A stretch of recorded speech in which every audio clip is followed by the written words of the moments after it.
Teman-teman, mari kita berdoa. Tuhan Yesus, kami sudah memperingati kemerdekaan ke-75. Sekarang kami mau sekolah minggu. Tuhan tolong kami. Terima kasih Tuhan Yesus. Amin. Shalom teman-teman, kembali lagi di sekolah minggu Gereja Baptis Baitani Sukabumi.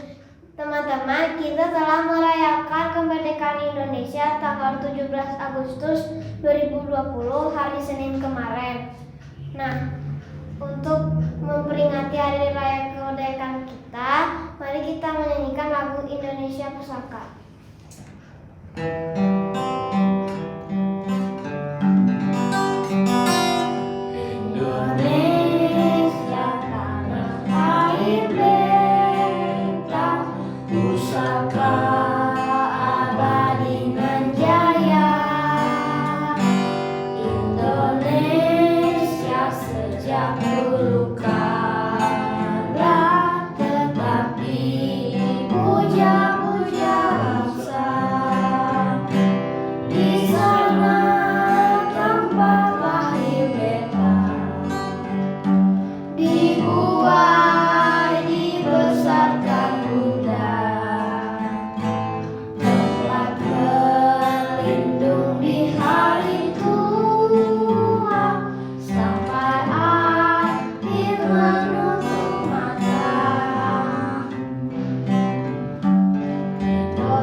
Teman-teman, mari kita memuji nama Tuhan lagi dengan lagu Hatiku Penuh Nyanyian.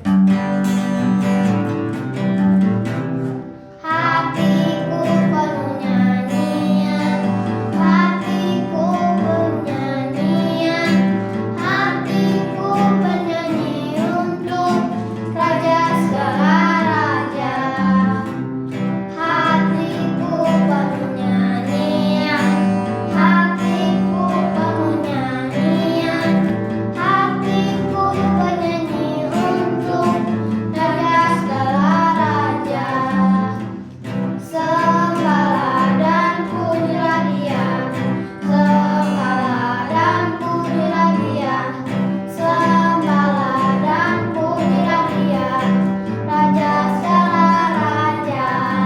Dialah Raja, Raja, Dialah Tuhan, Tuhan. Namanya Yesus, Yesus, Yesus, Yesus. Oh, Dialah Raja.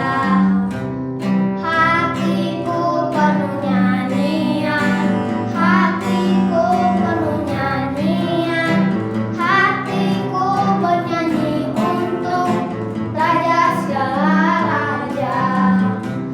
Sembahlah dan pujilah Dia, sembahlah dan pujilah Dia, sembahlah dan pujilah Dia, Raja segala raja.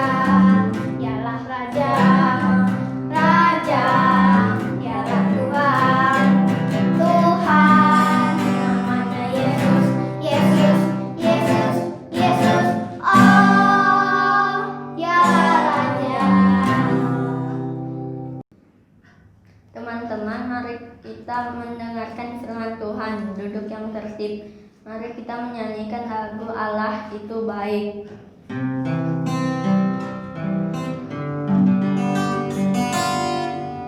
God is so good.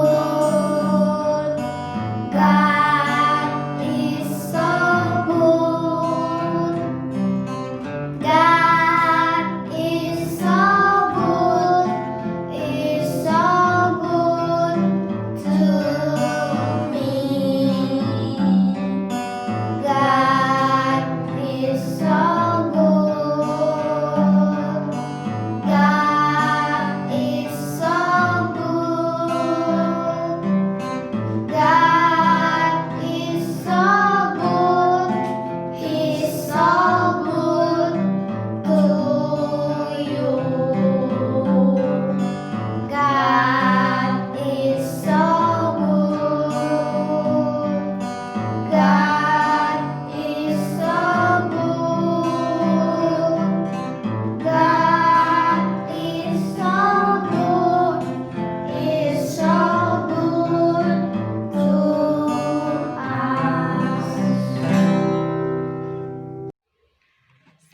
semuanya adik-adik yang ada di rumah, apa kabarnya hari ini? Tante yakin dan percaya adik-adik semuanya dalam keadaan sehat. Sekalipun kita masih suasana tidak kondusif karena kita masih harus belajar dari rumah, tapi Tante berharap tidak menghilangkan sukacita kita di dalam Tuhan.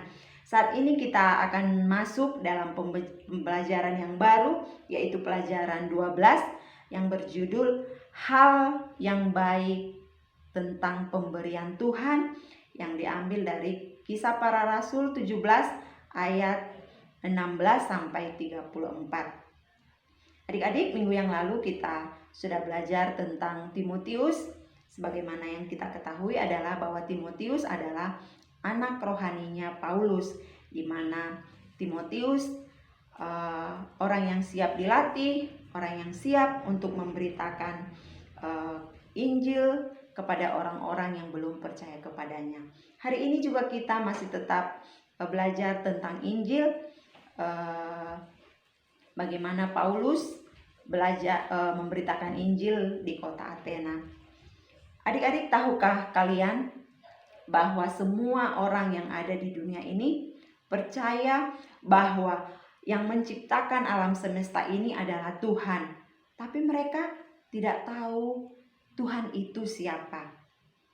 Untuk itulah yang diinginkan Yesus kepada kita, orang-orang yang sudah percaya, yang sudah mengenal Yesus, supaya kita memberitakan kabar baik kepada orang-orang yang belum percaya kepada Tuhan Yesus. Inilah yang terjadi di Athena.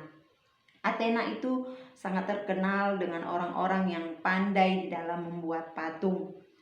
Mereka membuat patung dengan berbagai macam, dan mereka membuat patung sebagai Tuhan yang mereka sembah, dan mereka mempersembahkan korban bakaran mereka di mezbah yang mereka persembahkan kepada dewa-dewa mereka, kepada Allah yang tidak mereka kenal.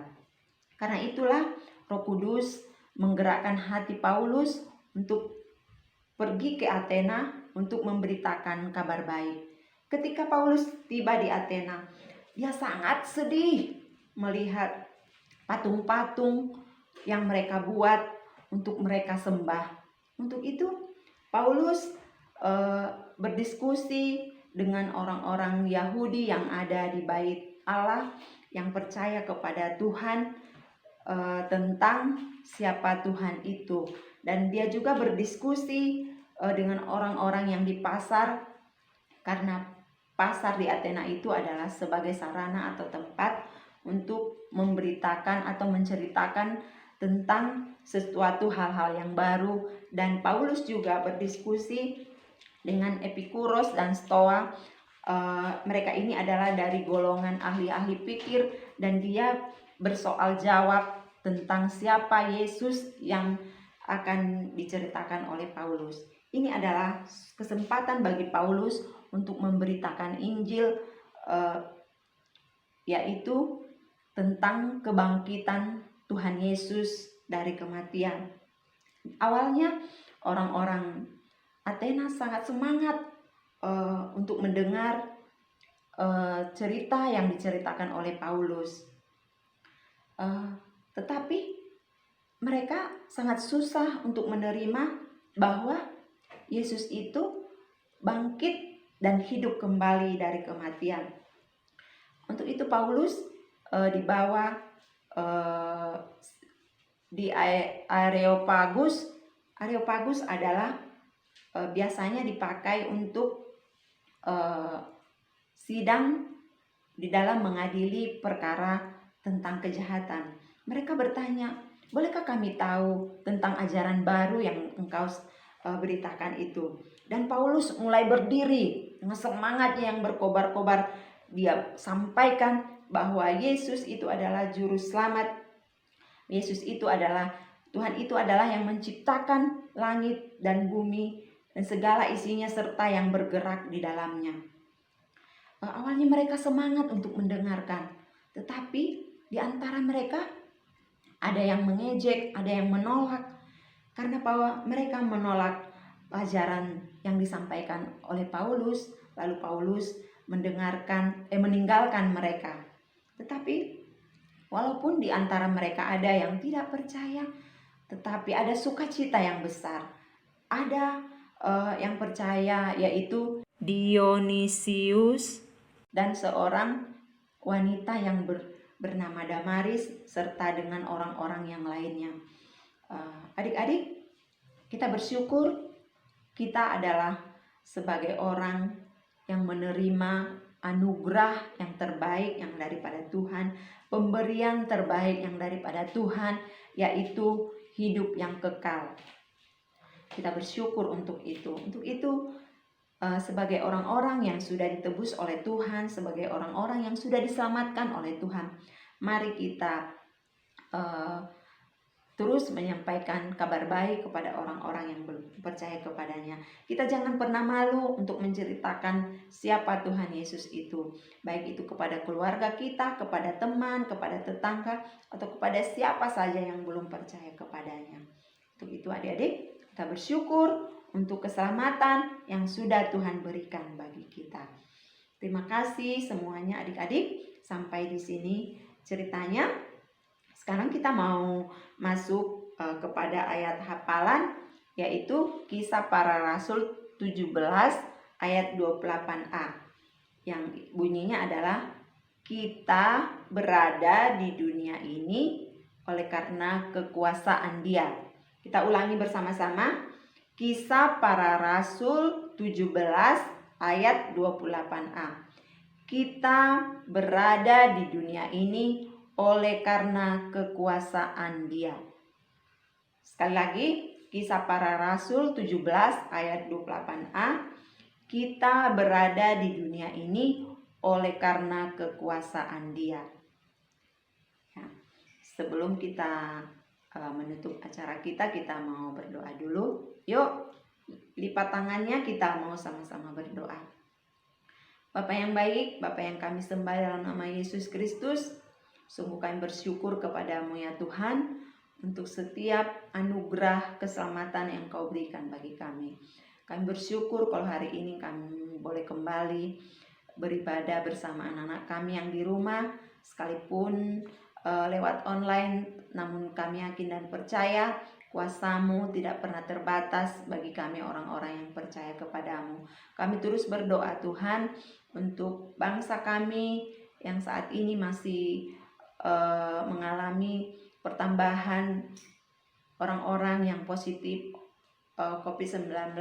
Kami berdoa supaya situasi yang sulit ini boleh cepat berlalu. Kami sebagai anak-anak-Mu Tuhan boleh kembali bersama-sama beribadah di rumah-Mu. Kami berdoa juga untuk anak-anak kami yang ada di rumah, kiranya Tuhan terus menolong mereka, memberkati kesehatan mereka, sehingga mereka tetap bersukacita. Berdoa juga untuk keluarga, papa mama, Engkau terus menolong, memberkati usaha, pekerjaan mereka Tuhan. Terima kasih Tuhan Yesus, pertemukan kami kembali minggu depan dalam keadaan sukacita, tidak kurang sesuatu apapun. Terima kasih Tuhan Yesus, haleluya, amin. Adik-adik, kita akan mengakhiri acara kita. Sampai ketemu minggu depan. Tuhan Yesus memberkati. Selamat hari Minggu.